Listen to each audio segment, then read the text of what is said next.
இன்றைக்கான school lunch box recipe ஈஸியாக டேஸ்டியாக ஹெல்த்தியாக பார்த்துடலாமா? அதுவும் வீக்கெண்ட் ஸ்பெஷலாக எந்த பிராண்டு சப் பன் வேணாலும் வாங்கிக்கோங்க. நான் இன்றைக்கி ஃபுல்லாக டோஃபு யூஸ் பண்ணியிருக்கேன்.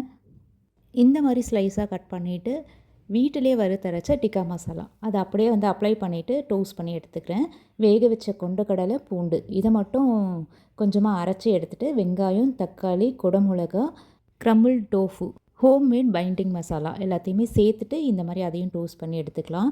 இப்போது சப்பு எல்லாமே இந்த மாதிரி ரெண்டாக கட் பண்ணுற மாதிரி இருக்கும். கொஞ்சமாக நடுவில் ப்ரெட்டை மட்டும் எடுத்துட்டு வீட்டில் செஞ்ச மயனஸ் இதோட ரெசிபீஸ் எல்லாமே நான் லாங் வீடியோவில் கண்டிப்பாக ஷேர் பண்ணுறேன். ஒரு மீல் ப்ரெப் மாதிரி உங்களுக்கு கொடுக்குறேன். யூஸ்ஃபுல்லாக இருக்கும். இந்த அசம்பிளிங் எல்லாமே நம்ம இஷ்டம்தான். இதை டோஸ்ட் பண்ணியும் எடுத்துக்கிட்டேன். நெக்ஸ்ட்டு வீக்கெண்ட் ஸ்பெஷல் மோமோஸா இல்லைனா பாஸ்தாவான்னு கமெண்ட் பண்ணுங்கள். நாளைக்கு பார்க்கலாம்.